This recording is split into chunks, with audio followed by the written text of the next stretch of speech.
I was trying to be funny. I wasn't really asking for anything, but he was trying to get my attention. And one of the only words that I know in Chinese is piju, which is beer. So he's trying to get my attention, and I said piju, and he had like the light bulb over his head, and he got someone's attention. Next thing I know, there's two tall boys, and we've already had way too much, and we're drinking these beers. He puts his can down, and there's a bowl of lychee, the fruit it's got like a rough skin. It's like the size of a grape. And he starts peeling it, and after it's peeled, he looks at me and he kind of nods his head. And I'm like, holy crap, he wants me to open my mouth. And he's hand feeding me lychee, like reaching across and putting it in my mouth. And I actually I asked the woman I was seeing, I asked her to take a picture. I was crying, I was laughing so hard. Welcome to the Where Have You Been podcast. I'm your host, Bill Ream, and each week on the pod, I have conversations with incredible guests from all walks of life.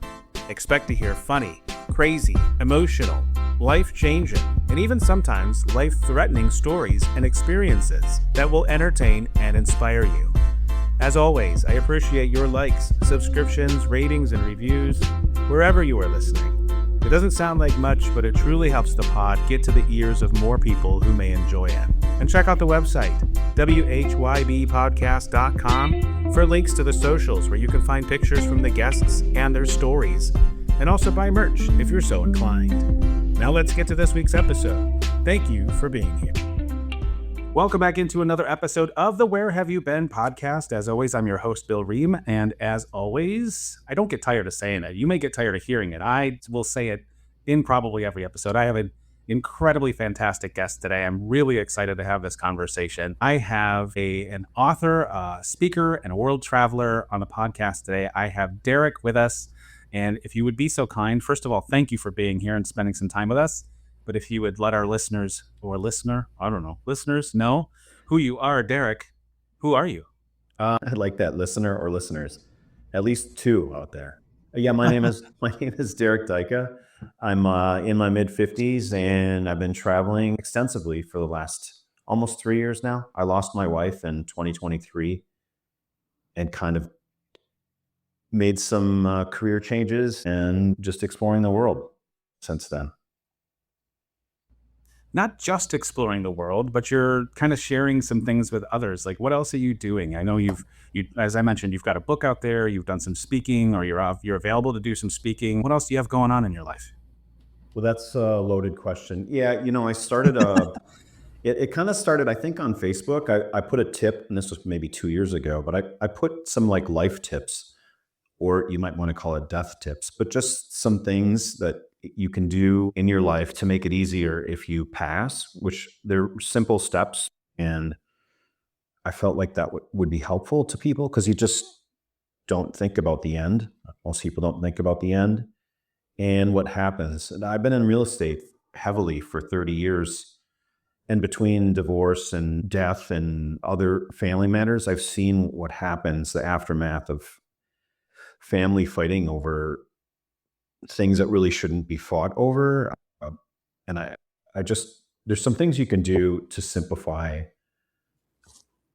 those steps. And so, I put this thing on Facebook to do a transfer on death deed, if it's allowed in your state, to have a beneficiary on your accounts, a couple other little tips like that. And I also, at the same time, I had been traveling for at least 6 months and thinking I had a couple travel tips that I picked up along the way. Like I live by my shower. I shower at the airport as often as I can. I do a lot of long haul flights. And if I have a layover more than an hour, I always shower.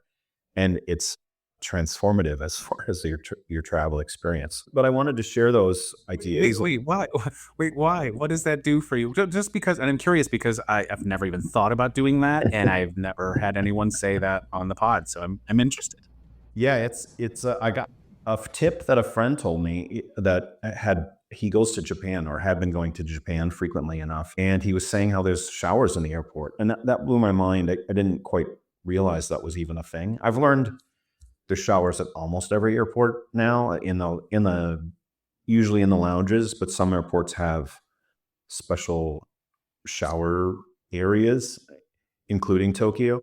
They have a Delta lounge that has a shower, but they also have, I think it's like $5 you basically get a relatively large bathroom for 20 or 30 minutes. It's like a master bathroom with a big walk-in shower and a toilet, and it comes with the shaving cream and often with a disposable toothbrush and all that stuff. But if you're on a flight, like I live in the Midwest and I fly to Korea or Tokyo because I spend most of my time in Asia. Those are my through airports, and I have like a 4 hour layover. You're already kind of hot and sweaty, and you just kind of feel gross when you get off an airplane. I think most people do. Even on a short flight, it doesn't feel great. But you take that shower, it's refreshing, and you're kind of ready for the next step, whatever that happens to be, another flight or or going on to the next place. But yeah, it was a joke at first, but I've really lived by that. The shower goes a long way. And my kids, so I have an apartment now in Thailand, and both my sons have visited me respectively at different times in the last 6 months, and they've heard me preach about the showers. They both took a shower in Korea on their layover, and they were like, "Yep, that works. It's just refreshing and kind of a new start." So there's a Well, I trick or get it, especially if it's private, like you said. Like you just get some time just kind of alone, a little quiet, refreshing. I mean, a shower is always nice anyway, but yeah, I get it. Never even thought about it though. Yeah, I mean, a lot of my travel is 20 plus hours. So when you have that break, and having a private stall it's got its own little rewards. And then to be able to take a shower and change your clothes. So that's the other thing, is always have a change of clothes in your carry-on. If an emergency, which I've lost my luggage recently Mhm. for 24 hours. So having a change of clothes and showering are just things I live by now, and it makes those long haul flights much better. I don't want to sidetrack things because, whatever, but I need to ask this question because I recently did a back and forth to New Zealand, and that was probably the longest flight. No, it was the longest flight I've ever had, which was close to 15 hours each way. And having you on the show, who's a kind of a regular and a pro at these long haul flights, I can't even imagine adding another 5 hours. The only tips that I had for mine was, first of all, if you have the money, go first class, because I didn't really have the money, but I paid up on the way there, and that was the best flight I've ever had in my entire life. Slept the whole time, laid on my back, flat, with like basically had a bed, got basically catered to. I mean, the food was fantastic for not even just for airplane food, it was great. But on the way back, I flew window seat, which is my favorite. I like to be able to look out and just kind of lean against the wall. That was brutal on the way back. And my tip would be for myself going forward is to sit on the aisle seat so I can stand and stretch and not bother anybody. But do you have any other tips for that long? A 20-hour flight is ridiculous. Yeah, I mean, it's always two different flights. I have a layover somewhere, but it's 13 or so hours plus 5 or 6 depending on where I'm going. Absolutely. Like, so when I book my flights, I'm usually pretty flexible. I always look and see. I use Google Flights first, and I see how much prices are, and then I usually fly in Delta. I look and see how empty the plane is, and this backfired once, but I book my flight that is the least amount of people. And I've been so lucky. I flew to Italy last year, and I had a whole row to myself in the center. So I had 4 seats. It was enough to lay down. My other thing, I do like the aisle, and I also go for a bulkhead seat. So I go for a seat where there's a wall in front of you, which usually buys you like quite a bit of space to stand up and move around. You don't have to screw around with the seat in front of you. And as long as you're not reliant on the TV screen on the seat in front of you, which I'm not, I always try to go for the wall, the bulkhead. Like, I think that's the correct term. So there's several walls depending on which class of service you're in. But the other thing is I've been very fortunate. In the past, we spent a lot of money in our business on American Express, and so I had been a diamond on Delta for 3 or 4 years.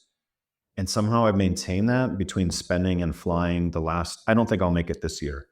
But with that, you get 4 global upgrades and depending on how you book that, you basically can get the business class, so the lie flat suite.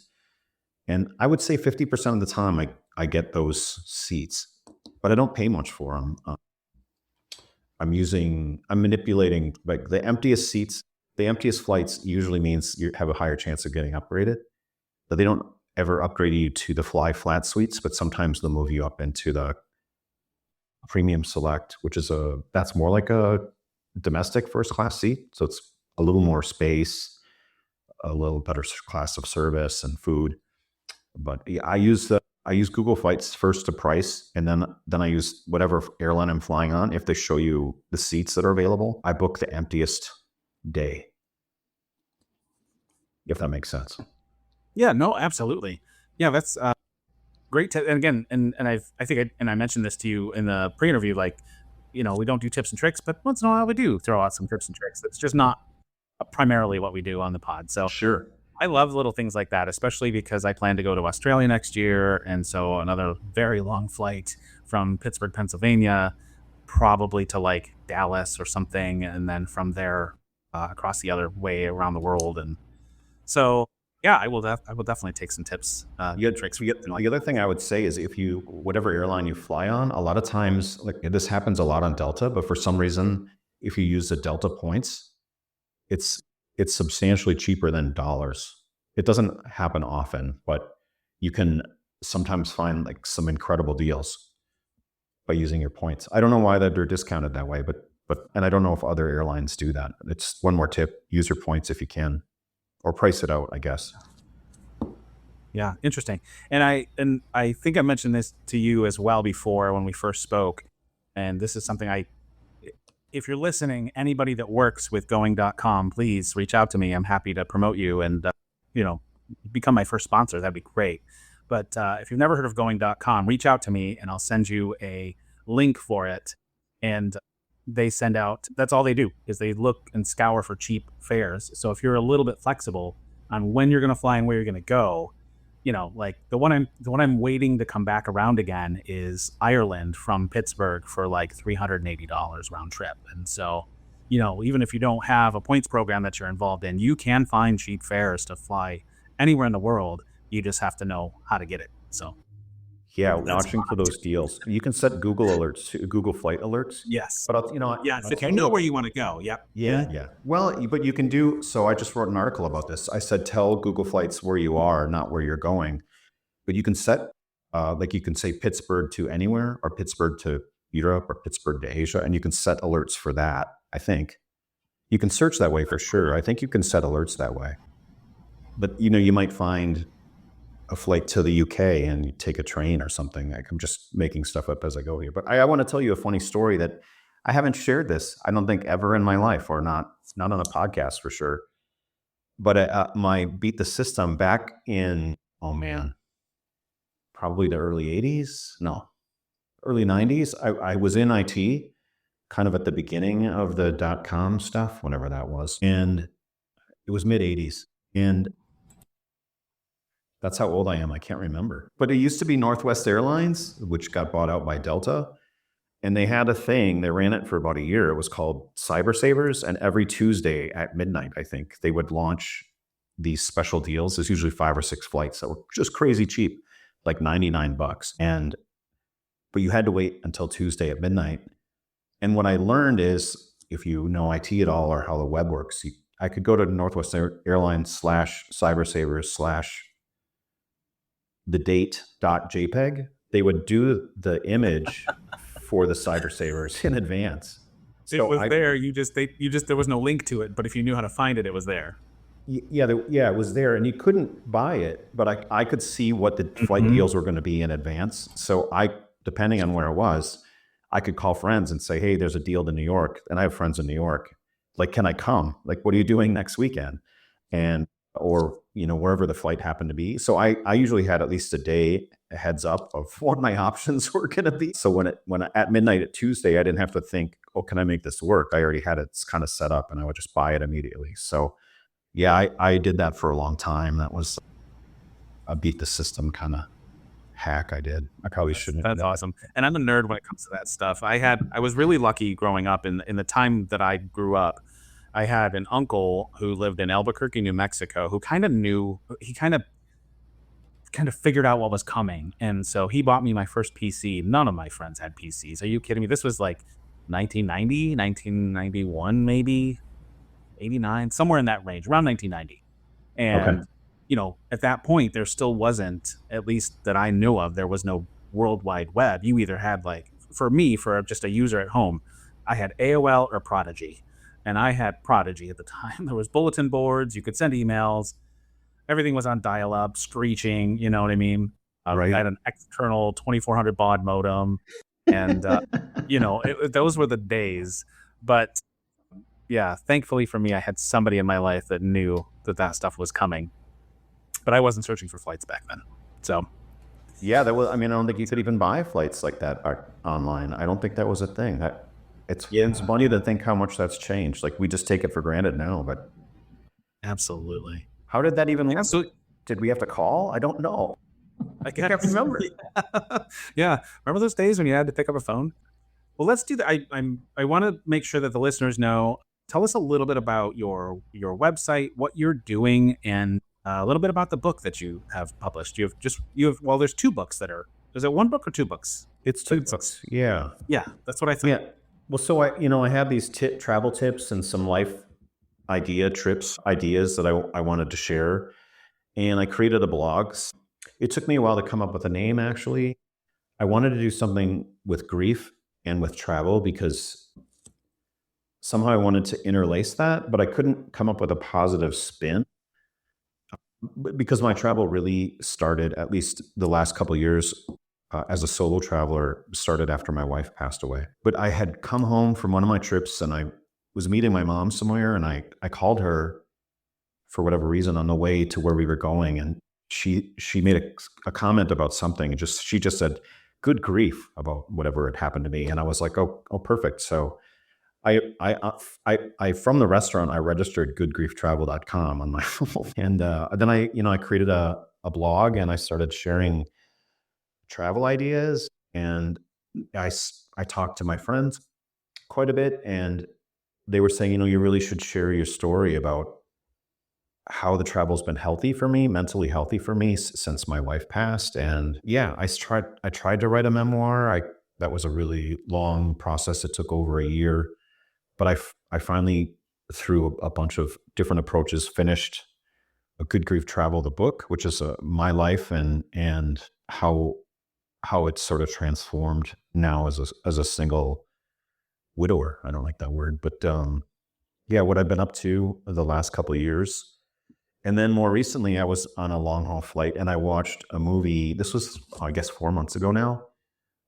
There's a movie called Rental Family with Brendan Fraser, and I really kind of fell in love with the story and the character. And I created my own. I had wanted to write something funny. So my memoir is not really funny. It's my life story and how to deal with, or how I dealt with the loss of my wife. But I came up with this character, Greg, who's just sort of a flat accounting sort of type person. And I, s- I sent him on a business trip to the Philippines. He's from the Midwest, and just kind of how the world absorbs him, and he slowly becomes kind of happy. He doesn't quite recognize that it's happening, but everyone around him realizes he's changing. So I wrote a book called Greg, He's Fine, and that's his story, and Good Grief Travel is my story. That's so awesome. And I'm assuming people can find that all over the place, but you have the website. It's goodgrieftravel.com, goodgrief.com.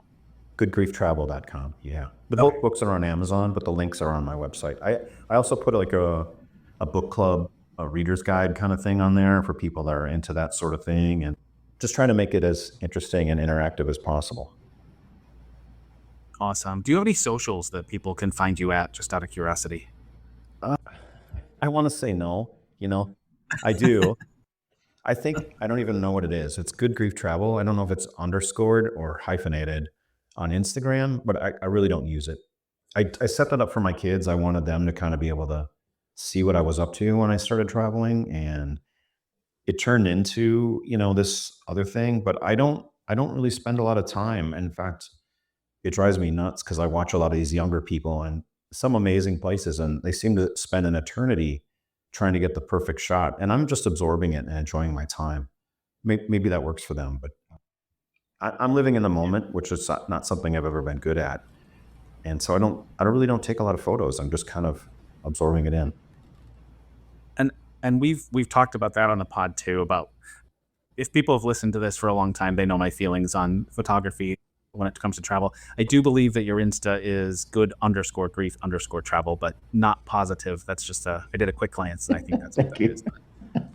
Well, let's do this. Let's jump into some stories. I can't believe we've already been chatting for almost 20 minutes. This is insane. I knew from our introduction that we were going to have fun with this, and I think we're going to have a blast. But yeah, so let me just ask you the question that I ask every single guest. It is the title of the podcast, after all. Derrik Dyka, where have you been? It's funny because I've listened to so many of your shows and I've been waiting for that question. And the answer is I don't know where to begin. I've been to 64 countries. I did a official count, and I think 17 of them have been solo since my wife passed away. And before that, most of it was with my family. I think before I was married, it was a pretty small list, a couple Caribbean places, Mexico. And I did go to Europe once before I was married. But yeah, 64 countries. So I've been to a majority of Europe. I've been to quite a bit of Asia, or at least South and East Asia, and quite a bit of the Caribbean. Excellent. And I skipped over a part that I really do like to dive into because it kind of sets the tone, and for me it's very interesting because I know what my story is. What are your beginnings with travel? How did it become a thing in your life? Did When you were a young child, did your family travel, or did it kind of evolve over time? And if you have sort of like an aha, like this is something I have to do sort of thing, like if you have an aha moment, could you share that with us? Yeah, I've thought about that quite a bit. And the truth is, I've taken a lot of crazy turns in my life, and that's apparently how I roll. I never really thought about that too much until recently. And especially writing a memoir, you start reflecting and you're like, I really did that. Like that sounds crazy now that it's on paper. But I think it has a lot to do with my dad. Honestly, my dad he had a progressive eye disease. And when I was young, like in my, I don't know, 10 years old or so, that age range, he traveled quite a bit with me. And at the time, he had like really heavy or thick glasses. He could still kind of function I mean, you might not even realize he's blind or we're there yet. And that over the years, he started using a cane and was truly 100% blind later. But I think it had to do with him. And he took me all over the United States. He was not, he was a shoe salesman and didn't have a lot of disposable income.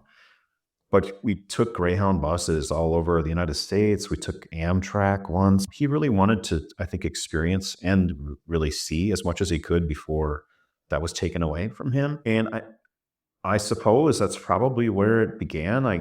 There's that. And I think the other thing is my mom, it's not exactly travel so much, but my mom would never answer my questions. Like if I had homework or something, or I asked how to spell a word, she always said the same thing, like go look it up. And so I've always been a little resourceful, and I think the two things, like I'm not afraid of much. I just kind of charge ahead. I don't know if that makes I sense. love, for what it's worth, like I don't love the fact that your dad had that degenerative disease or whatever, with the eye thing. And, but sometimes some of that really ends up impacting in such a way that, maybe, I don't know if your dad always loved to travel, but, obviously when that happened and it was just being exacerbated, like, I get that. You want to see as much as you can and have those memories, even if you can't see them anymore. So, but was there a trip with him that you remember? Like, did your mom travel with you guys too, or was it mostly just the two of you, like a Just boys trip? it was the two of us, and sometime my cousins went on a few of those trips to like the Black Hills and some of that stuff. My parents were divorced when I was quite young, so Okay. they shared my time. Okay. Was there a trip though that you remember just standing out to you, like, you know what, I really love this? I hadn't really thought about it honestly until very recently that was even a thing. So no, not exactly. In There's a really long backstory here, but my first trip to Europe I started in Austria, and my dad was so stoked. I think I was 25, and he was so excited for me. And what I didn't know at the time, or didn't I was too young to put it together, maybe, or he never really shared it with me specifically. But my dad was conceived in World War II and born right at the tail end of that. They had escaped or left the Ukraine and somehow had found their way in Austria, and they spent, I think, 6 years in a displaced persons camp in Austria. And if I had known that, I probably would have tried to find it. But I do remember my dad has passed away now, but I remember when I took that was my first trip to Europe, and he was so excited for me, and he knew I was going to Austria. It's a shame he didn't really remind me the whole story. But I learned about that more recently, and I found, is it the Aronson files? I think it's called online. A lot of mostly Jewish documentation about World War II, but their files are in there. Him and his mom and his sister. Oh my gosh, wow. Is that something that you would go back to maybe try to explore some more and see like where he was, or had you even thought about that? I haven't thought about that. I've been, I feel like I'm at home. It's the strangest thing to say, but I feel very connected in a community kind of way to Asia, which is where I've spent most of my time. I did go back to Europe. I have a friend in Rome. I visited him. I mean, it's certainly something interesting. If I found myself in that part of Europe, I would do that for sure. But I don't have plans at this time to return to that area. And who knows? But that's how I operate. I could book a flight next week. Sure. Yeah, no, and I love that. And yeah, I'll just ask the question that I already had. Something else popped into my mind, but I'm going to ask the question that I already had. So, what's the big draw for you to Asia? Because you and I have talked about this, and I know that you do have a pretty big draw there, and obviously you have a place to live there and stay there, a little bit longer term. So, how did that happen, and why is that a draw for you?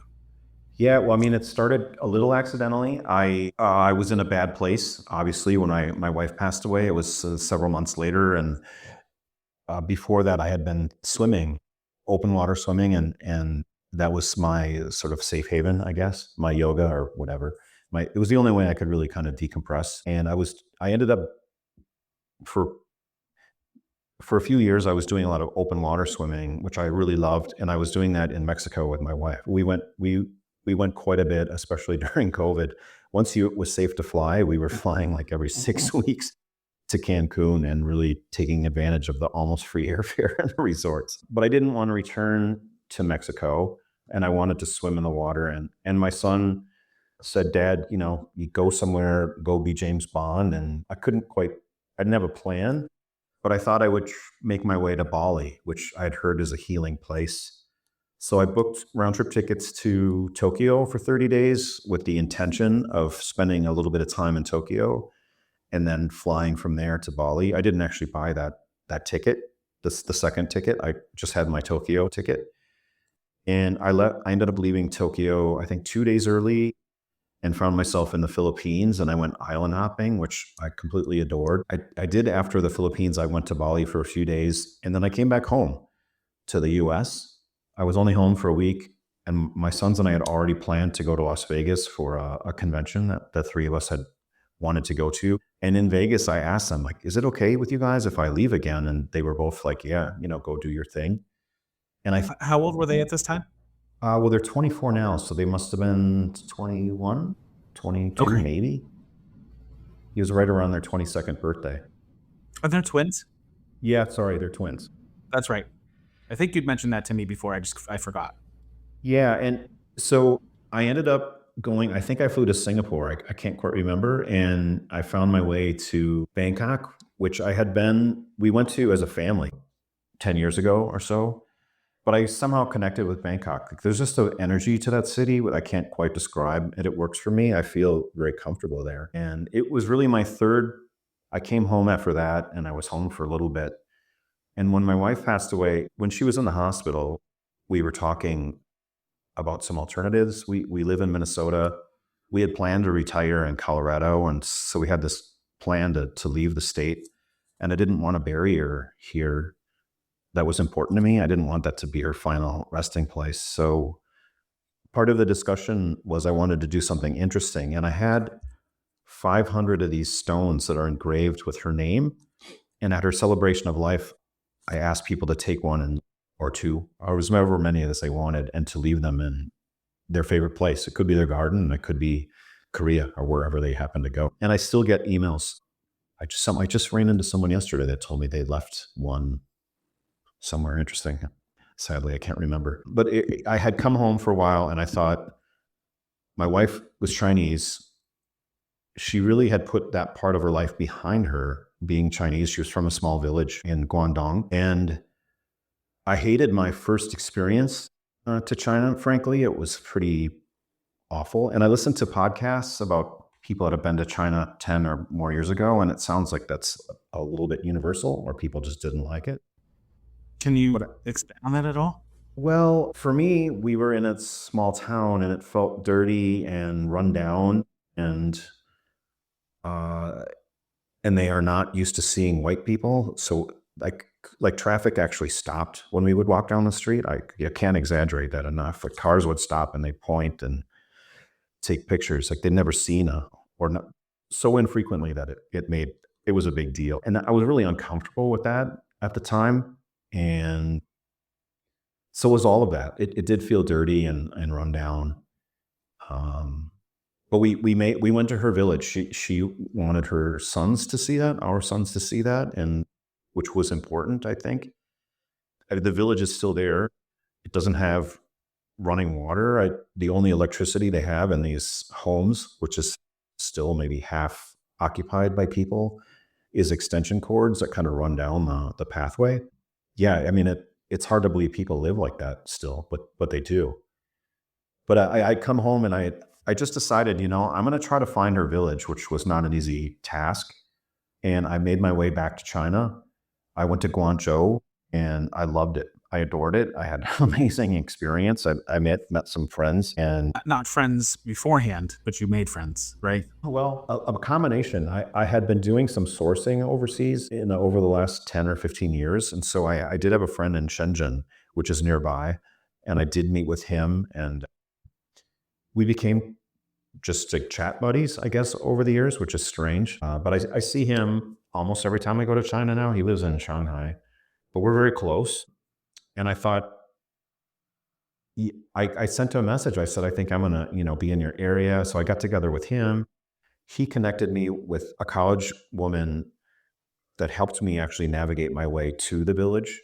And I know my wife would have looked at me like, why are you doing this? But it was important to me for some crazy reason to leave one of the stones where she was born. And so, yeah, I found my way there and went back to Guangzhou, and I spent some time in Shenzhen. And I think that trip, I also went to Shanghai for 3 or 4 days, and I have really have an affinity for China. I have amazing experiences now there every time.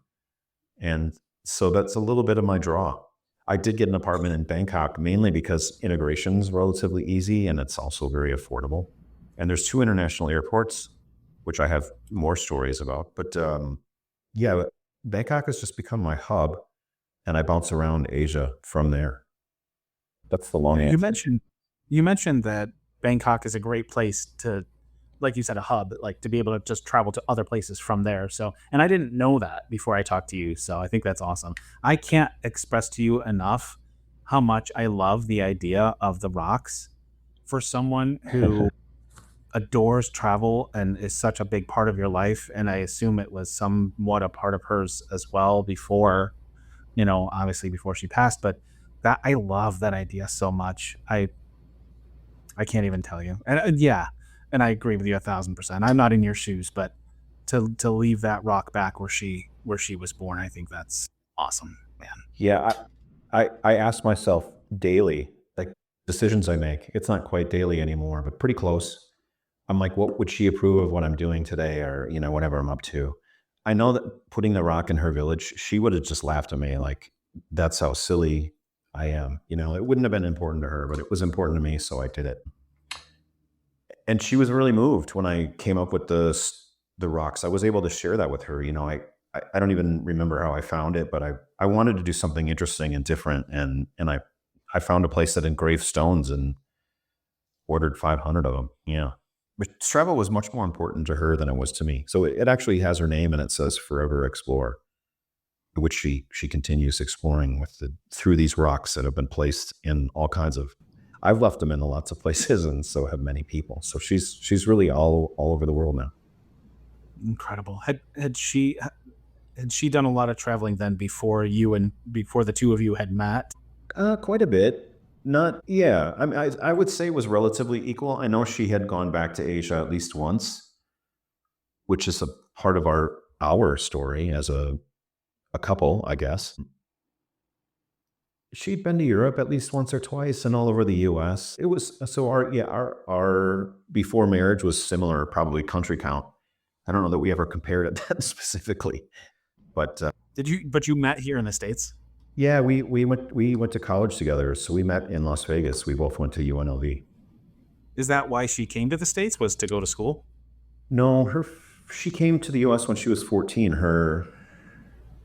I can't remember her dad's. So her uncle had come here earlier somehow, and then became a citizen and sponsored the family. It was her parents, my wife's parents, and they have 4 kids. So the 6 of them made their way to the U.S. when she was 14. Wow. Really incredible. I love it. I'm going to let you kind of take the reins and you take us wherever you'd like to go. I don't know if you want to start with any of the travel stories that maybe you had together, or if you want to start with something a little bit more recent, but I'm going to leave this to you because I love this conversation so far. So the pressure's on. I've been thinking so much about more of my kids and travel recently, and I'm guessing I've only listened to maybe 10 of your past episodes. I don't think there's ever been one on cruises, and I have mixed feelings on cruises. But my son's country count is about 40, and they're 24 years old. They've been to 40 countries already in their life, and Awesome. I'm really proud of that experience. When they were entering the kindergarten kind of age, I really wanted them to go to a private school. I felt like that was important. But my wife and I had already had some financial setbacks at the time. And she said, what happens if we run into that same kind of wall again? Like, are we going to have to pull them out of school just so we can pay our bills? So it was her idea. She said, let's basically take the budget that we were going to spend on a private school and put it in a travel budget for the family. And it wasn't very particular. That's not exactly how we did it, but we basically decided to spend quite a few dollars on travel and not on private school. So They were sort of like homeschooled as you went? no, it was just trips that we would take, and we got in trouble a few times because we do a lot of shoulder. So we just stretched the dollar. I continue to stretch the dollar. I spend a lot. I don't spend that much money, but we would travel in shoulder seasons. So maybe we'd leave a couple of days before school got out for spring break, or come back late. Yeah, the schools didn't like us very much because they missed quite a bit of class. And I think it was 3rd grade for my son Griffin. After class, the teacher was like, I need to speak with you. And I'm like, okay, what's up? And she said, well, your son has been lying in class. It might have been 4th grade. It is elementary school, either way. And I'm like, that doesn't sound like my kid. Like, what is he saying? And she said, well, we're doing this kind of like a research on, or not research, but like the 7 wonders of the world, that kind of thing.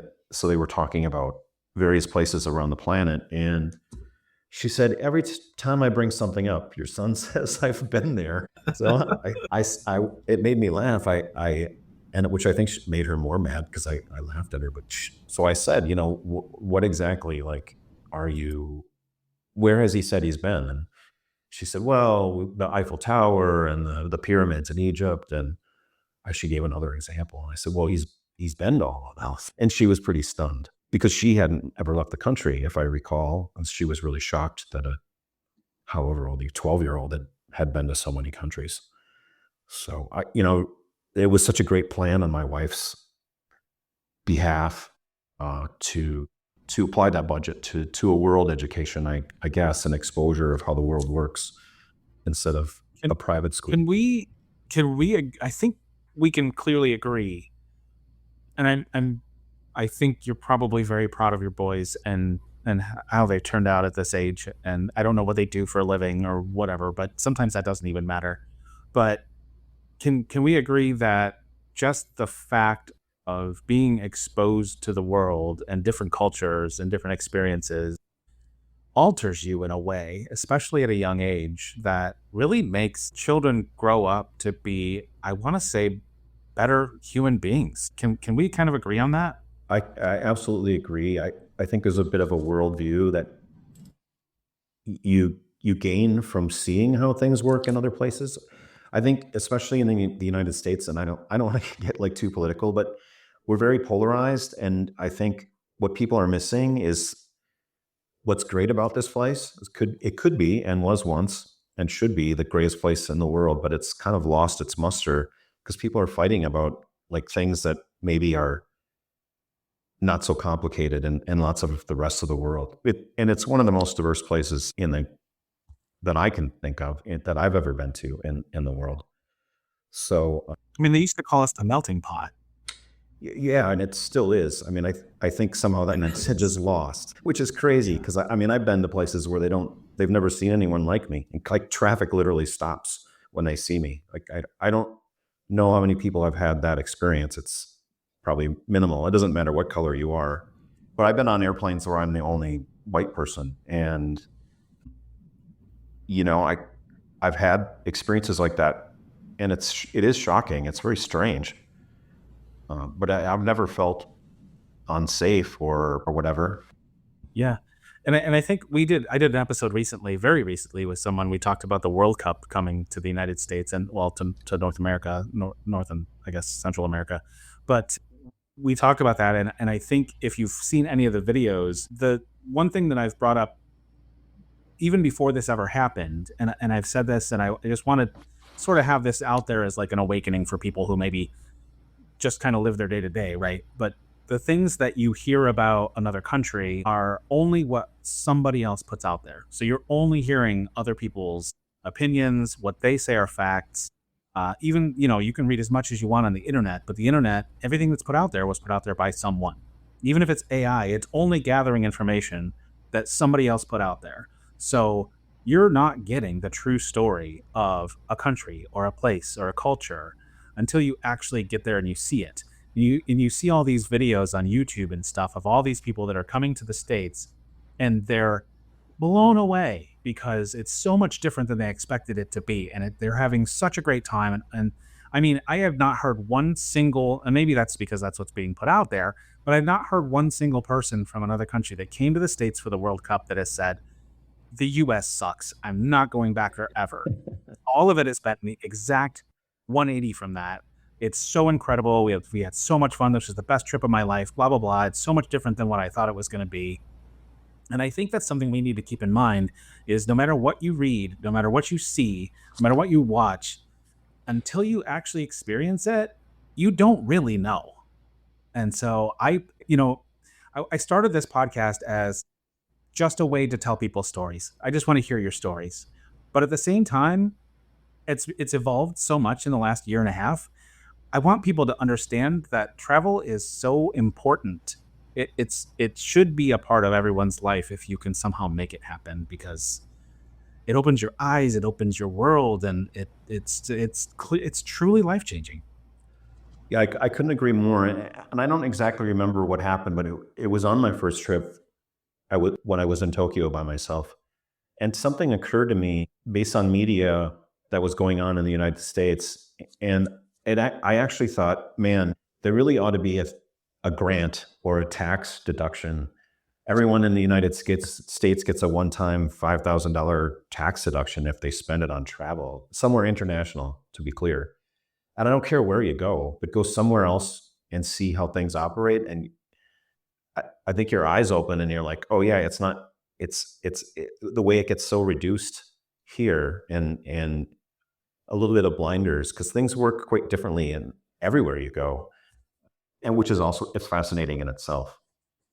And even like if you can make it to a country that maybe not necessarily a third world country, but even if you can, like, just to see the joy and the togetherness and the family and the community and the way people support each other and lift each other up, and how loving and caring and giving people are in other places. And that's not to say that we aren't like that in the States, but it's so different here. And so that's something that I really, really enjoy when I travel, is to see that sense of community and feeling. And like, I'm very blessed where I live I'm just north of Pittsburgh, and just in my own little community where I, like, literally, like, this little tiny little dot of where I live, we have some really incredible people who bring the community together. And like, we have block parties and stuff here, which, are you kidding? Like, do people do that all over? I don't know. But that's something that that I feel like that's something that's more in other, you know what though? Now that I'm thinking about this, the family that really brings us all together, and I wish it wasn't just one family, but it is, she's from Italy. So I don't know if that's a thing, but maybe that's the reason why. Like, it's just like, everyone, let's just all come together and just have joy and share some drinks and share some food. And we do that, 3 or 4 or 5 times a year, just because that's what they do. And it's so wonderful. Well, I want to tell you, it's funny you say that because I'm that guy. And in my neighborhood, actually, last night we had a happy hour. Someone hosted 2 hours at their house. But when we moved into this house almost 10 years ago, we had a golden retriever. He passed away a couple of years ago, but everyone kind of knew my wife or I because we walked our dog we both took him on long walks every day. And I guess we're social enough, and he was a friendly dog. So, most of the neighbors knew us. We got invited to a progressive dinner. It might have been our first year here. And it was about 10 homes. That was just awesome. It started at cocktails at one house and an appetizer at the next house. And I was like, how lucky are we to be included in this? We just moved here. And I asked the organizer, like, how does this work? And she said, well, these are the people that have been doing this for a while. And I'm like, well, there's a roughly 50 homes between the two streets. Like, what if we make this bigger? And she said, I guess so. So I became the neighborhood secretary. I put together a welcome letter and a contact list, and I went door to door and let people know what I was up to. And now they do almost monthly. I'm not here that often anymore, but almost monthly they do some sort of get together. And it was really fun to be social last night. Have you experienced anything in any of your travels where you just, like, met somebody and kind of got introduced to maybe their family, or like everyone just kind of came together and you just had like a great time with a group of people that you didn't even know when you got there? You know, I have so many examples of this, but I'll tell you my favorite one, and it's one of my favorite nights of my life. Last year, I was actually seeing someone for a while in Bangkok, and she is a Chinese national, but she lives in Thailand. And we were together about 6 months, but she had a background in the furniture industry. And at one point, she had to go to a factory or several factories in China, and she asked if I wanted to go with. And I was like, of course, like, who's going to pass up an opportunity to get an insider's view of factories in China? And so we spent, I think, 3 or 4 days together there. And the first factory we went to was the day one and the only one we were going to. She had been doing business with that guy for a long time. So they were friends. And he didn't speak much English at all and didn't say much to me. They had their business meeting, and I was sitting there and drinking tea. And at the end of the meeting, she was like, okay, we're going to go to dinner. And he looked at me and very, broken English said, how much whiskey can you drink? And I'm like, shit, what am I getting myself into? I've heard some people can drink pretty well in China. Yeah. So we got in a minivan. He drove us in this minivan for like an hour, and we're in the like rural China at this point. And I'm like, what is happening? Where are we going? And she was so caught up talking to him in Chinese, and I was really clueless. But we pulled into this driveway. It clearly wasn't a restaurant, and went into, I really don't know what to call it. It was like a house, but one giant room that faced like a small pond. It was beautiful. And we walk in this room, and there's two giant tables, or roughly 20 or 30 people could sit around them. And they're very, very large.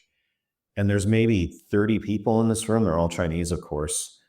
And I'm like, what in the world is happening? And it took a while for her to tell me, but there was 3 guys. Her friend was one of them. and his two best friends were relatively successful. They had purchased this community room for the three families, and it was one of those three guys' mom's 80th birthday party. And I'm sitting there at this table, like nobody speaks English, and this guy walks in, and I could just read him. He looked like a character that was clearly funny. I mean, he just had this silly look on his face. And he and I had chemistry immediately. We sat across from each other at this table, and every time we looked at each other, we would laugh. I don't know his name. He didn't speak English. I don't speak Chinese. And everyone was laughing at the table just because he and I were laughing at each other and at nothing in particular. And it was just amazing how we had this bond in a short amount of time and at a birthday party that I didn't even know I got invited to. But it was incredible. I mean, I can't express how important that was to me. And I felt like I was part of it, even though no, I didn't have really any words, communication verbally with people there. And like at the end of that, did you shake hands, hug? I don't know what the cultural I don't know if the bow thing is the right thing to do. I don't know but did you felt like you had some camaraderie with him. So was there something? Oh my God. It was, I mean, it was hilarious because it was winding down and a few people had left. A lot of whiskey had been consumed, including by me. And he was trying to get my attention and I was trying to be funny. I wasn't really asking for anything, but he was trying to get my attention. And one of the only words that I know in Chinese is piju, which is beer. So he's trying to get my attention and I said piju. And he had like the light bulb over his head and he got someone's attention. Next thing I know, there's two tall boys and we've already had way too much and we're drinking these beers. He puts his can down and there's a bowl of lychee, the fruit it's got like a rough skin. It's like the size of a grape. And he starts peeling it. And after it's peeled, he looks at me and he kind of nods his head. And I'm like, holy crap, he wants me to open my mouth. And he's hand feeding me lychee, like reaching across and putting him in my mouth. And I actually I asked the woman I was seeing, I asked her to take a picture. I was crying. I was laughing so hard. So that was how the evening ended. And I mean, it was such a special time. I don't know the guy's name. Yeah. I mean, it was just amazing. So much. I love it. Do you? And I don't want to hear some other just travel experiences. I can't. Oh my gosh, we've been talking for almost an hour. Tell me, like, do you have other experiences where you have met someone who you have kept in touch with, just out of curiosity? Yeah. Boy, I have a few. It's interesting. Actually, I'll give you a different angle that I haven't really shared with people, but there's an app called Hello Talk, which is a language exchange app. And I've really grown to adore China, if that's not clear. But on this particular app, you can say, I speak English, I want to learn whatever language. I chose Chinese. And so you can see Chinese speakers that want to learn English. And it's sort of a match system that way. I haven't learned any Chinese, but I use it as a networking tool. And sometimes I'll say, like, I've never been to Kunming. Anyone want to give me some recommendations? And invariably someone will say, I live in Kunming, come and visit me, I'll show you my city. So I have several friends through that I've met, and I just go, like Chongqing, I went to for 4 days. I'm still quite good friends with my friend that I met on Hello Talk, and for 4 days, she just showed me her city. The same thing in Kunming, and we went to Dali. In Guangzhou, I have a friend, and I've returned to Guangzhou quite frequently. In fact, I took my mom there at the tail end of last year, and I have a breakfast friend. So in Guangzhou I think it's the world's largest trade fair. It's called the Canton Fair, and I've gone to that 3 times now. I'm basically retired, but I'm always kind of looking for opportunities, and it's fascinating, this trade show, and to begin with. So I've gone back a few times, and she lives in that city, and every day she really likes fancy breakfasts. So every morning she tells me where we're going to meet, which is always a high-end hotel, and I think I've had the best breakfasts available in Guangzhou because of her. So And when I was there with my mom, we did the same thing. So every morning we were dragging my mom to these fancy breakfasts, and we'd sit there for 2 hours. I mean, they're massive buffets in these five-star hotels, and it's just incredible. So she and I are quite close, and I call her my breakfast friend because that's what it's amounted to. Yeah, it's quite funny. Yeah. So I want to interject with one thing and I thought about bringing this up earlier, then I forgot about it, but don't don't necessarily write off a place on your first experience, because you even said like your first experience in China was not great. Correct. And then you ended up falling in love with the place. So, different area maybe, different time maybe, because things change, places change, people change, and areas are different. So, Well, I'm not that's trying fascinating. to. I You know, 100% agree. And I could give you another example. I mean, I hated Tokyo my first time, which was just 3 years ago for a different reason, but it was very isolating. And I don't, at least on the surface, I don't find the people there very social. they're social among themselves, right? Correct. But Correct. with each other, but yeah, not necessarily welcome. It's hard to break in, and that's not what I had signed up for. I left my home after my wife died at the encouragement of my sons, and I was trying to live a little, and man, I felt so alone there. And I ended up leaving early, and so I was kind of down on Tokyo, and I went back with my mom on the Asia trip that I took her on last year, and we started in Tokyo, which strangely enough was the same flight and the same day of when I started this journey on my own, just 2 years later. So that was our 3 years. That was fascinating. But we got to Tokyo. She was pretty tired. Actually, this I find this funny too. We had dinner. We landed at roughly 6 p.m. and had dinner. And she was tired, so I took her back to the hotel. She went to bed, and I just went for a walk. And I was really kind of loving exploring on my own this time, which is this polar opposite of how it felt the first time. But I I went to a bar, and I found a little tap room, and I talked to the bartender just a little bit, but I opened Bumble because I was curious and connected with a few people right away. And this one woman asked, what I'm up to, and I said I'm here with my mom, and I said my mom wants to meet people from Asia on this trip. She's never been to Asia. She's curious. She wants to meet people because she knows that it's been very social for me. So I asked her, would you be interested in having lunch with my mom? And she replied, that's kind of weird. And like 5 minutes later, she messaged me back and said, you know what? That's kind of cool. So in the morning, my mom's like, what are we doing today? And I said, well, we have a Bumble date. For those of you who maybe don't know, Bumble is supposed to be a dating app. Yes. But you can use it for social experiences, I guess. Well, and there is a friend function on there. I don't use that. Oh, I did Bumble. not. I don't think I've used Bumble in many, many, many, many years.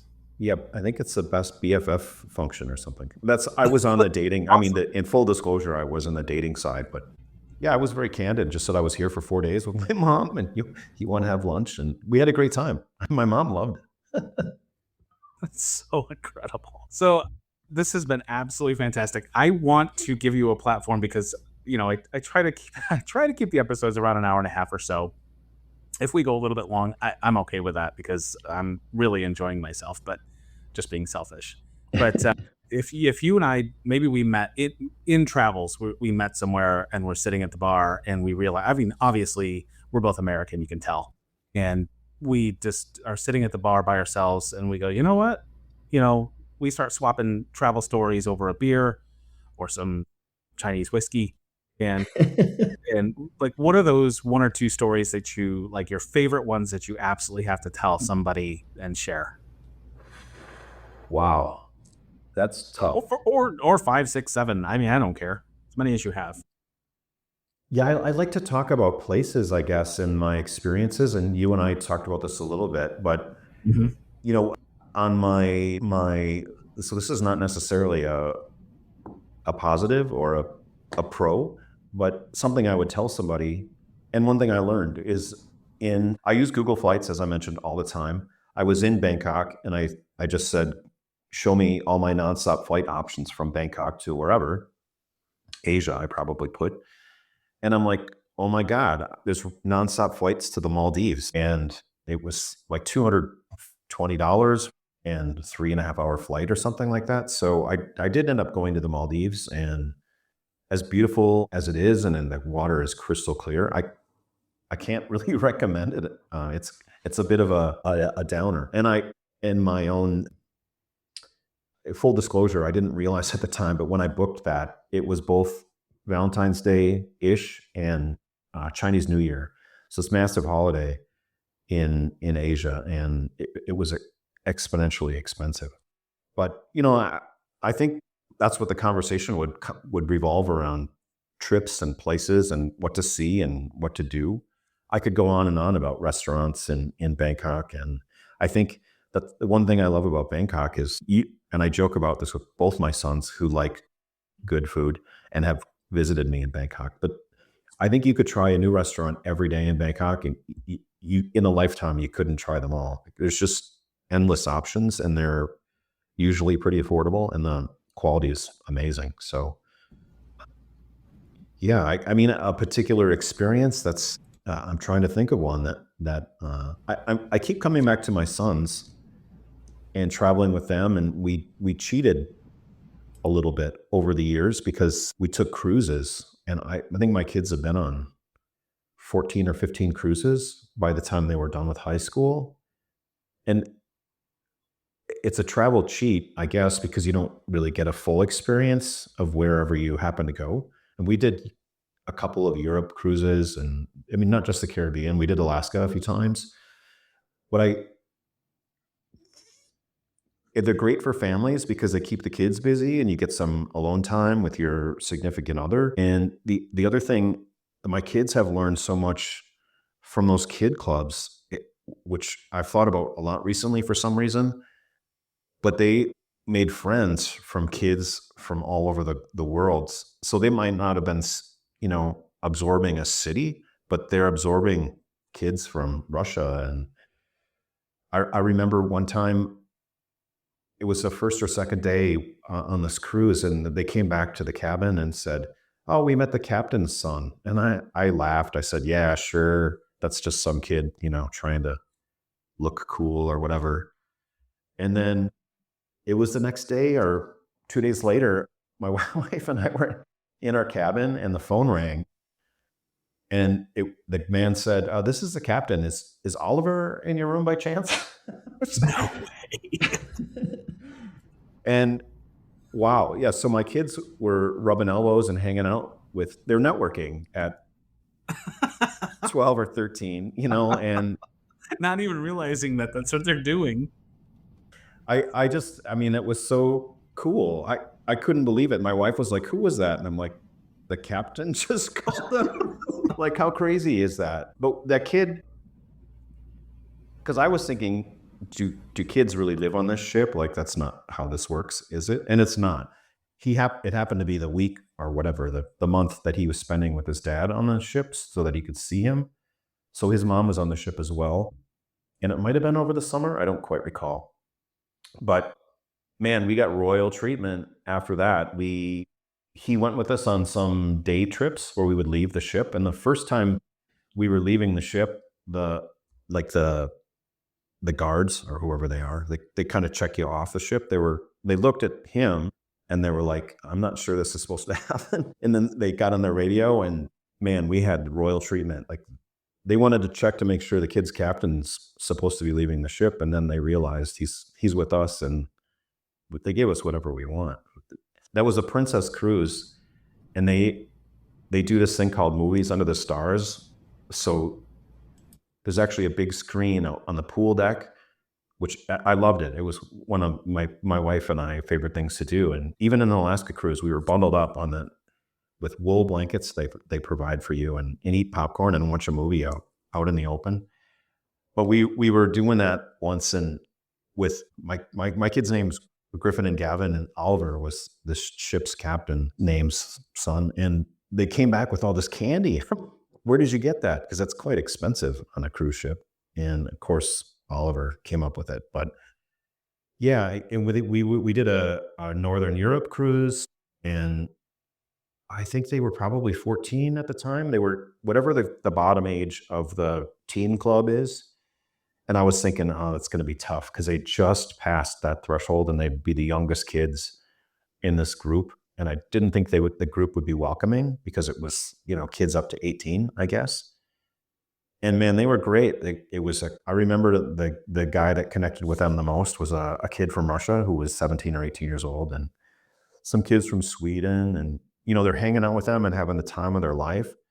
And so they're not really maybe absorbing cities or the cultures of different places, but they're learning about people from other places, which is maybe just as important, especially at that age.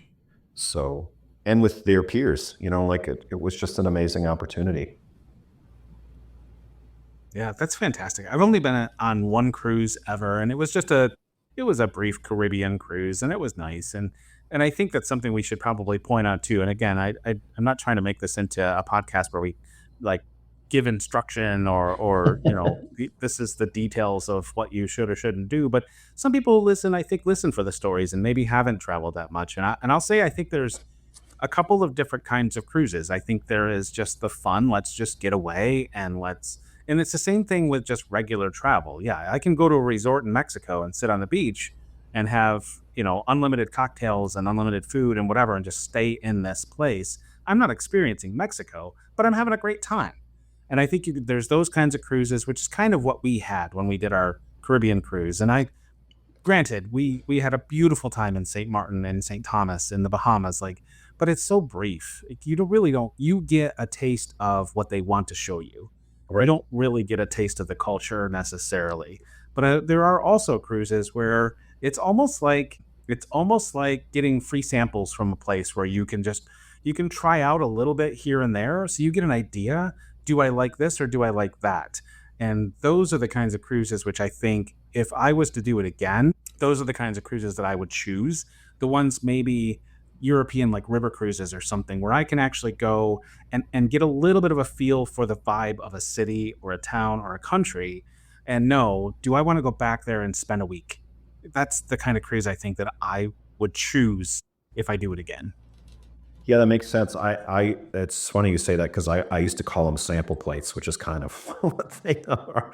You get a little taste. But, the other thing is if you do like a European cruise, we always would hang out pre and post, which is again why schools didn't like us because we would take a 2-week European cruise, but spend 3 to 4 weeks because we'd have days on either end. And you should absolutely. That's another, and again, no tips, but that's a tip. Absolutely, you spend a few days before and after because then you get to explore. Yeah. So that was really great. I actually remember, and I'll stop with the cruise thing after this, but we were, and it goes back to networking and just the things you learn. We got on a cruise in Barcelona. This was a long time ago. And as we were crossing, when the first day you bring your luggage across the gangway or whatever it's called, the bridge, we were halfway across. It was kind of a lengthy one. And there was 2 staff on the opposite side of the gangway. And they said, "Is that Griffin and Gavin?" And I looked at my wife like, what the hell? Do they have their own social media? What's going on here? That must have been like 2014. We spent a lot of time in cruise ships that year, but yeah, the staff knew my sons, which was crazy. In Barcelona, of all things, that's where the cruise started. Do you kind of when you did cruises, what did you basically stick with Princess? I mean, if you stick with one line, you get deals and stuff, right? So we've done most of them. We never did a Disney one, but we kind of leaned towards Princess was my favorite because I really liked the movies Under the Stars, as silly as that is. And we did quite a few NCL cruises. And in Europe, we did a couple of what can I think? Another one. I want to say it starts with an H. Why can't I think of what that is? Anyway, no, yeah, I don't remember. That's weird. But Princess was. It'll come to you when we're done. Yeah, exactly. Holland America. There we go. Holland America. Yeah. We always felt like those were older people cruises, and I think the other thing about a cruise is you never really know they change, cycle to cycle, because we actually did a number of back-to-back cruises, and it's surprising how different 1 week can be from the second week of just the participants involved, if that makes sense. Oh, for sure. Absolutely. Let's, before we get to a point where we have to transition to our final 5 questions, there's a couple of places that you've been to that I'm just curious for my own, just out of my own curiosity, what kind of experiences you've had. Like Sri Lanka is a place that we don't really talk about on the podcast. And so that's definitely somewhere that I'm interested to know what your experiences are like. I like the yeah, for sure. Is that the only one? Or you want me to start there? Well, let's start there and see where we go.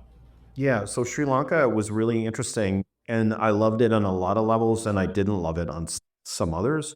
The one thing, that was one country, and I think maybe the only time in my life I booked a full-on tour, and I was probably there 12 days, maybe 10, and I had the same driver. I didn't like him, to be honest.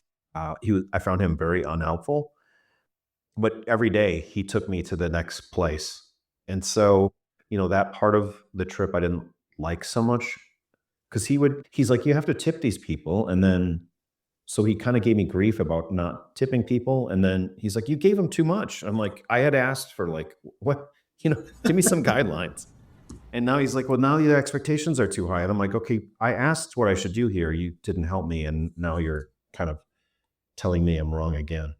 But Sri Lanka itself was amazing. I mean, I think I've seen elephants in Thailand, but in Sri Lanka, like you could be driving down the road and there's an elephant just standing in traffic and people can't drive. I've seen elephants actively. It has to be just a surreal experience. It's really crazy. But there was one where the elephant, it was like, I think it was probably more like a city bus or some sort of transport. It was a school bus looking thing that had been painted blue, but there was an elephant leaning against it and sticking its trunk in the windows, which is their way of getting food. They're basically begging and taking it. I guess they can smell with their trunk, but they were just, reaching in there and grabbing whatever they could take. And the bus and the bus has no choice. Just to sit. It was totally leaning. That was crazy. And I stayed at this one resort or hotel, but it was in the middle of the jungle, which was amazing. I think I stayed there 3 days. I wouldn't call it high end exactly. I had like a cottage in the jungle, and you had to walk to the main building, which during the day it was normal enough on this gravel road, but at night it felt really worrisome. I mean, just the bamboo, if you can picture a forest of bamboo, it creaks at night. And so you're like, is that the bamboo or is there something over there? You're never quite sure what's happening. And the wildlife, I mean, there's so much wildlife there. I loved it. I climbed to the top it was funny. We got to the Siguria. I gotta say that wrong. There's a mountain that a lot of people try to climb. And at some point in early history, there was a king that lived up there and apparently had 2 large pools full of half-naked people that were his concubines, I guess. That was as the story goes. But it's super vertical and you got to walk up all these stairs. And I went up 2 flights and I was not happy. It was hot as hell. And I said, I'm not going to do this. I don't want to do this. And in his defense, the driver was like, well, we came all the way here. You might as well try. And at about 3/4 of the way up is a really large kind of platform. It's cut out in the mountain and it's a resting area, more or less. And all these people would stop there. And I'm like, man, I made it this far. I'm going all the way. And there was only 3 people at the very top, but there were probably 100 on that platform below. But I felt pretty good at 53, I think I was. I climbed all the way to the top of that thing, and that was a feat. But that was amazing. The view up there is incredible. I think I probably put that on Instagram, one of the few Instagram-y things I've done. I went to an elephant reserve in Sri Lanka, which I also, an elephant safari.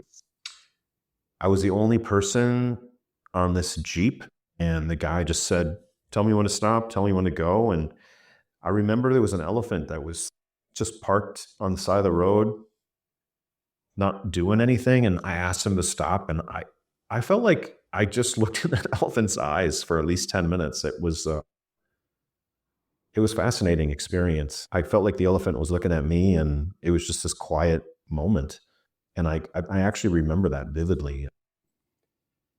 I didn't want to leave, but at some point I said, okay, we can move. But yeah, the wildlife and the elephants in Sri Lanka was incredible. Also, the Fort Fort something or another is an old, like, historic military fort that's been converted into like this kind of quaint little neighborhood.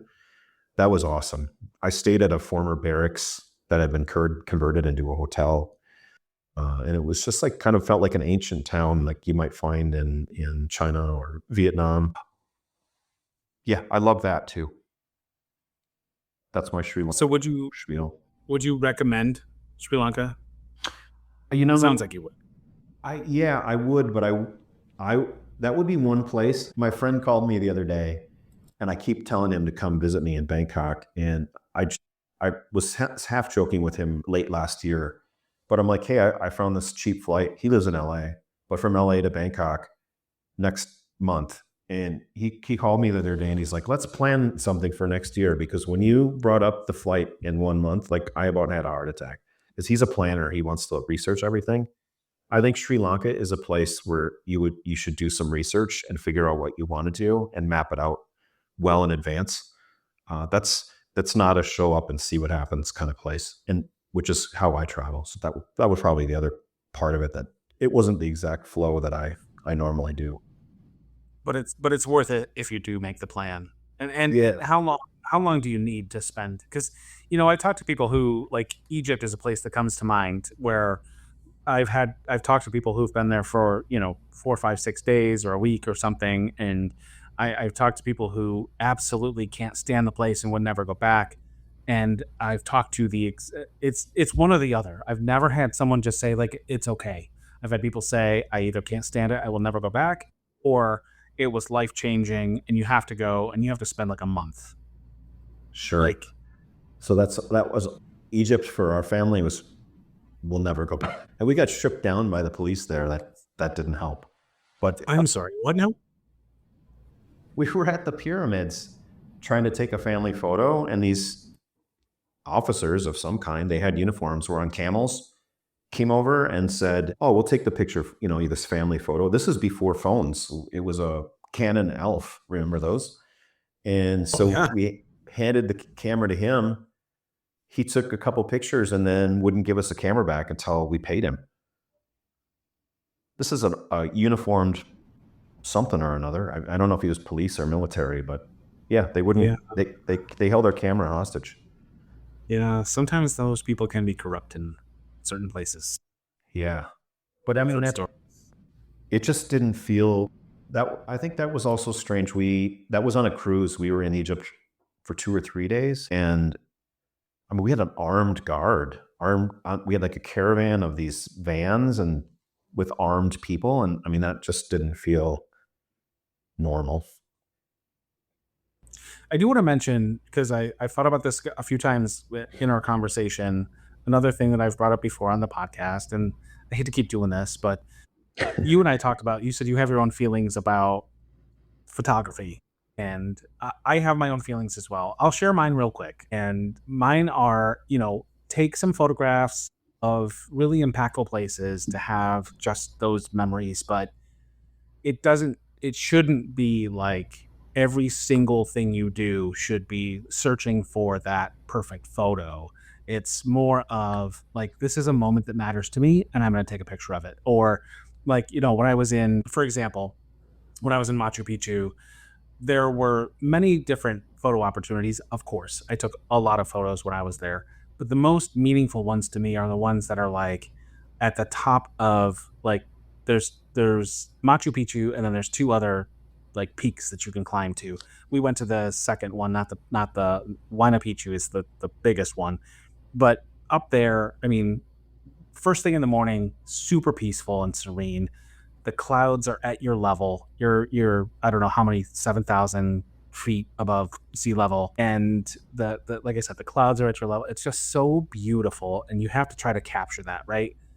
But there's and also there was a moment where we actually saw a rainbow, like I don't know where it didn't rain or anything, but just the way that the mist was in the air, whatever, and it was just like the perfect thing to capture. But there's other moments that you just enjoy it.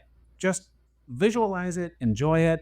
If it means something to you, you'll remember it. And that's kind of where I am with like taking pictures. I what bothers me the most is when I see other people on travels, and usually, and I'm not trying to stereotype, usually they're younger, but not necessarily.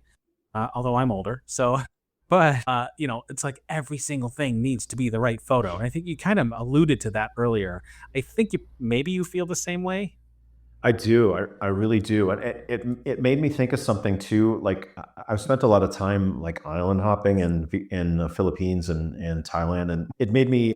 Uh, I just find it kind of funny because I assume they're married couples, so there's some sort of coupled peoples, but the man is like lugging around this high end, super awesome camera, and the woman is like posing, and they spend like you go to an island for like an hour to check out the beach and whatever, and these people will spend the whole entire time trying to take these Yeah, and shots. she's like the angle is wrong. Like Yeah, exactly. go from the lower lane, you got to go from an upper angle. Do it again. Yeah, I ignore it, but I mean, I find it a little funny. I watch them and I'm like, did you really come all the way here for that? Right. Just And just they don't immerse appear to yourself. be like a fashion magazine or something. I think that's just what they do. And I'm like kind of soaking it in and walking around. I do spend a lot of time in the water, trying to enjoy the experience. And because it's serene, like it's some of the places I've been, like it's out of a postcard, it's incredible islands and clear water. Like absorb that. Don't try to get the perfect shot. I guess if they're happy, who are we to judge? And they'll regret it later. Maybe, maybe not. I don't know. Yeah, absolutely. And the other thing I want to touch on is can we agree as well? And I'm not trying to lead you. I don't mean it that way, but sometimes some of the most impactful experiences that we have involving travel are some of the most difficult to describe because it's truly just a feeling. And so you can't it's so difficult to describe a feeling that you have when you're somewhere. But sometimes that is like the most I have memories of in many different places that there's just no way that are so impactful to me that there's no way that I can describe them though because it was just a feeling that I had in a place in a moment in time, whether it was the people, the surroundings, the beauty, the just awe of the place that I was in. But there's just no way to actually put that into words. And that's the one thing that it's come up over and over on the podcast where what happens is some of the most like distressed moments or really harrowing, if that's really, I don't know if that's the word to use, but those are so easy to describe because something really impactful happened that really caused you distress and you can describe every bit of that, but just to see like this beautiful moment in time was maybe one of your favorite things that ever happened to you, and there's no way that you can have anyone else feel that or understand it. I absolutely agree. The funny thing is, for whatever reason, there's a rhythm to Bangkok that works for me. And I went to Hanoi from Bangkok, and the traffic, like the amount of cars in the road, seemed to be half of the like amount of cars in the road in Bangkok, and making absolutely no progress. And I was like tearing my hair out, like, how can there be fewer cars and we're making less progress? Because traffic in Bangkok is awful. But just even that, like the rhythm and knowing how things should move, and then going somewhere that doesn't move that way, it's pretty interesting actually. I have a friend that's going to visit me in Bangkok, and if anyone is coming to Bangkok and wants some dinner recommendations or even wants to connect, I'd be happy to do that. But I have a friend coming and I keep thinking like, what the hell am I going to show her? Because I don't really do tourist stuff. I just walk. I pick a direction and I learn neighborhoods. And this is how I've been traveling almost everywhere. I've done very few traditional things. I have my Chinese friends. I tell them I can't, the Chinese people are so social and so friendly and warm to me. They laugh at me like that doesn't sound like China because they're not exactly that way to each other. But to foreigners, especially hearing American English, the foreigners that they get that speak English typically are Brits or Aussies. But when they hear American English, like they're very interested in practicing their English, and they're kind of wowed about the sound of it because they've only heard it in movies. So everywhere I go, I almost every city, like I get someone that wants to just chat with me, and so that I adore those moments. It's been life changing, honestly. Well, I'm going to come visit you in Bangkok, and and I think it's going to work out really well because, listen, if there is a site that you have to see, I do want to see it because I'd hate to go to a place and come back and say, oh gosh, I went to Paris and I didn't see the Eiffel Tower. That's the one I use all the time because Sure. that's one of the biggest known ones, right?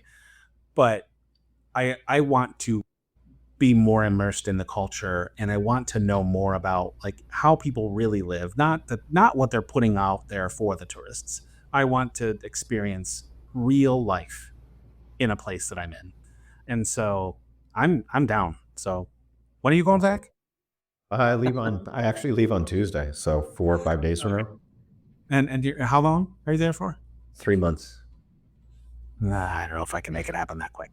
But anyways, one of these times when you're there, I'm gonna absolutely visit you. We have to do this again because we didn't even touch on Europe, and I was going to because I wanted to hear about some of your experiences. You've been all over Sure. Europe as well, but we talk about that all the time, so it's no big deal. But I think in the interest of time, we should probably transition into the final five questions. However, I will say if there is anything else, any other stories that you want to share before we get to those final five, I want to give you that opportunity. I mean, I think we can save them. I would love to talk again. And I'm actually, so my last couple trips, I've been somewhat stationary. And this trip, I'm not going to be. So I should have some new adventures. That's the one thing I really I love about you is that you're always basically always on the move. I guess except when you're not, but for the most part you are. So, and you've heard the final five questions because you've listened to my episodes, right? Some of I them. have, but I'm horrible at details, which maybe is also why I don't plan because I fuck up my own details. I love it. So this is great because I love the off the top of your head. That's like the most meaningful, right? So we'll get to the final five, and I'm not on any time restriction. So if you want, you can expand as much as you'd like on Okay. these answers. Okay. All right. Sounds great. So question number one is, and I say this every time it's a new guest every time. So I want you to make sure that you understand. I phrase this question very carefully because it's not necessarily about the food itself. Of all the places in the world that you've ever been, what are your one or two favorite meal experiences that you've ever had? I'm going to answer that a little bit differently, and I hope that's okay. But I guess I've always been a little adventurous. I never thought of myself that way. When I met my wife in college, we were at UNLV in Las Vegas, and she's Chinese and a little bit older, a couple years older than me, and she had such a kick, and she talked about it forever that she would take me to these restaurants and have me eat whatever they put in front of me. She would order, and I had no idea what I was eating, and she just thought it. She had such a kick out of I never asked, and I was eating some strange things. So I think those moments with my wife, honestly, not necessarily the food, and this was before we were married, but uh, that was very memorable to me, and how funny she thought it was that I just didn't care. Were they usually obviously not in like an American restaurant? No, they were like hole in the wall, mostly Chinese places, but like things that maybe are a little more common now. But this was almost 40 years ago. But like chicken feet, and I think is some soft shell crab. There's some sort of crab that it clearly looked like crab. And at 19, or 20, I didn't have exposure to that stuff as a Midwest boy, and I wasn't doing it to impress her. I just didn't care. I'm like, whatever, you ordered it, let's eat it. And she thought that was fun. She just got a kick out of it. Yeah, yeah. That's awesome. One of my favorite questions that I ask because of the variety of answers, and I have had people not have an answer, which is kind of a bummer, but it is what it is. Question number 2 is, of all the places in the world that you've ever been, if I said to you, Derrik, here's a free trip, take it, go, just enjoy yourself, you would say, no, thank you, I don't want to go back. Oh, wow. That I don't want to go back. That's an interesting one. Well, I feel like I'm cheating to say Egypt because we brought that up already. I don't have that many places that I didn't love my experience in Bali, but I think I would go back. I'm going to go with Egypt just because. Or do you want me to think harder? No, that's fine. And we've had this conversation, and we mentioned it already in this podcast, like in this episode, that, places change, and people change, and you can go to different regions sometimes. So maybe don't go to the exact same place.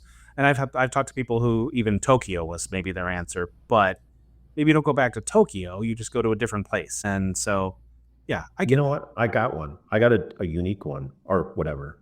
But Taiwan, I was not very interested in Taiwan. How's that? Can you say why? I just didn't feel the vibe there. I guess it was worth going once. It was maddening because it was one place. Like, this is a very modern city, and they're cash based, which in a way that I can't think of another place that's equal. You can use a credit card some places, but otherwise it's all cash. So I was there with my mom, and our first night, we had a gourmet dinner from partially 7-Eleven and partially McDonald's because I didn't have any new Taiwanese dollars. I had to use my Visa. So those were our options. Although 7-Eleven's not bad there, right? I mean, there's some good stuff. All right, fair enough. The egg salad sandwiches are pretty good. It wasn't what we were looking for. Okay. Fair. It was frustrating too because it was hard to find a place to do an exchange. Like, as an example, in most that wasn't long ago, right? No, it was last November. Which is crazy because like the way it sounds with the cash and the cards and stuff makes it sound like it would be 20 years ago. Yeah, someone had mentioned that it was a cash-based system and that I didn't quite buy it, but I really can't think of another country that demands cash like that. And it's a very modern, future tech kind of forward place. So it is strange. Because in China, it's 100% cashless. I've seen one cash transaction ever, and I've spent a lot of time in China. But it's all WeChat and Alipay. So it's all based on, it's like Apple Pay, but they have their own two systems. Mm-hmm. That's absolutely incredible. I never would have known that if you hadn't said it, and I never would have thought about that. I would have absolutely, if I hadn't researched it or talked to you, I guess, and gone to Taiwan, I never would have thought that I would need to bring cash or stop at an ATM, I guess. Yeah, or go to the at the airport exchange. So that's my travel tip for the day. Yeah, absolutely incredible. Well, let's flip question 2 on its head, and we'll say, so when I first started the podcast, I asked this very kind of loosely, and I realized it makes more sense to put a little caveat on this. So I've done that about maybe halfway through. So question 3 is, of all the places in the world that you have ever been, if you only have 1 or 2 trips left in your lifetime, for whatever reason, I'm not trying to make it morbid, but you only have 1 or 2 trips left that you can take. Of all the places in the world that you've ever been, where do you have to go back to absolutely? Palawan, Philippines. And why? I found the islands just kind of majestic. I feel like the Philippines is a little more off the beaten path, so you don't get so many tourists. That's my opinion. And I just had an amazing experience there. The people are incredibly warm and friendly, and I loved my time in the water there. Yeah, it was amazing.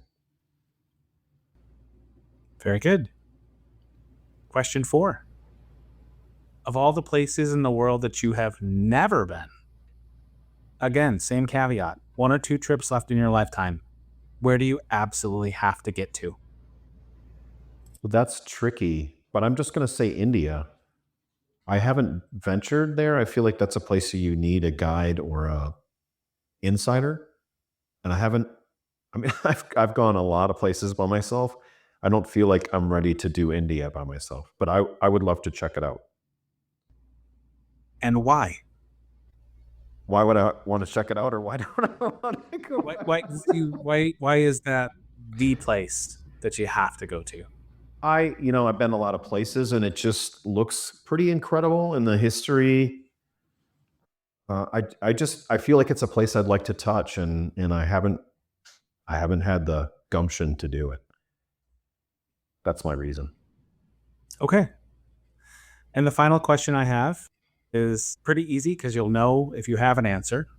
And I know you're going back, but where are you going? What's on your docket over the next, let's just say, rest of this year, maybe into early 2027? Yeah, so I have some plans and some thoughts. I'm definitely hoping to get to Lijiang. It's an ancient town in China near Kunming in Yunnan province. I'm really hoping to do that next month. I'm struggling with going to the northern coast of Borneo, which is now owned, or it's part of Malaysia now. And it's a short flight from Bangkok.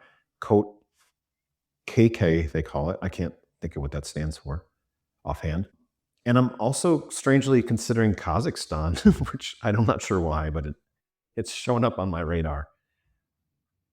So I've got You're some 3 places I'm probably going to hit before the year end. you're not sure, you have no reason. ChatGPT suggested. That's fair. That's fair. Honestly, and I think for what it's worth, we can say what we want to about AI, but it's come a long way when it comes to something like trying to make travel plans. And I think maybe we should be using it a little bit more, not exclusively, but maybe more, because Yeah, those would be recommendations. sometimes it's It's great. only drawing from what other people have put out there. So I want to just throw that out there. Yeah, I asked for hotel, which I'll never ask ChatGPT again, but I asked for some hotel recommendations in Shanghai when I went a couple months ago, and it was not the right answer. I went with what it said, and I wouldn't do that again. So I'll never ask again. But I do have kind of a running list of where I've been, and I say, where should I go from here that's easy to get to that I haven't seen yet? So that's kind of, it gives me suggestions, and that Kazakhstan was one of them. Awesome. I mean, I don't think anyone said that, so that's pretty cool. Listen, I meant it. I'm gonna come visit you in Thailand at some point. But do you have any other like stories or anything you want to share before we wrap on the episode? And if not, do you just have any final words that you'd like to say to the listener or listeners? I really just want to say, thank you for this experience. It gives me, because I've done a few of these now, and I listen to everybody's podcasts, and I've subscribed to some of them, including yours. So I just really appreciate the opportunity to speak. And I also appreciate listening because I like what you're doing. And it is nice to hear other people's experiences and see if I can use it practically for myself or just informatively and find it interesting. So that's my words of encouragement, and just a big thank you for that. I appreciate you very much for taking this time. And I knew that, again, with our first interaction, I knew that we would have a good time. And you're an incredible individual. You've been through so much, and sharing your stories means a lot to me and hopefully to our listeners as well. And I appreciate the kind words. I appreciate you taking the time with us. And I really would like to do this again with you at some point down the road. And yeah, I guess I'll just say good luck in all your travels. Buy the books. Go out there and check them out. I plan to. I believe you're actually sending me one, which I appreciate very much. And I'm absolutely going to read it, and I'll give you my feedback. But yeah, I love I love what you're doing. I love that you're just kind of embracing life and through travel. I think it's great. Thank you so much. Yeah, I appreciate that. I'm surprised you didn't get the book yet. I did probably look at it any day. Snows with the postal system today. Exactly. It's not exactly reliable anymore. You don't get it, let me know. I will. Thank you so much, Derrik, and we'll talk soon. All right, man. Thank you. And there's another episode of the Where Have You Been podcast in the books. Thank you so much for listening today. It was another great guest with some great stories, as always, and I hope that you will support all of the guests by checking out the show notes and going to their web pages, seeing any socials and projects that they may have going on. And please, again, I'll ask as always to like, subscribe, rate, and review the podcast. It really does help to allow the podcast to grow and reach more people, and I appreciate you for doing that. Also, if you haven't done so, check out the website, whydpodcast.com, where you can find blog posts. If you'd like to be a guest, please register to be a guest on the site, and check out the merch page. There's some really cool stuff if you're interested in representing the pod, along with some other cool travel items and apparel that I'm working on every day as well. Join me again next week for another great guest with more incredible stories. New episodes drop every Sunday just after midnight Eastern Time. Until then, thank you for being here, and have a great day.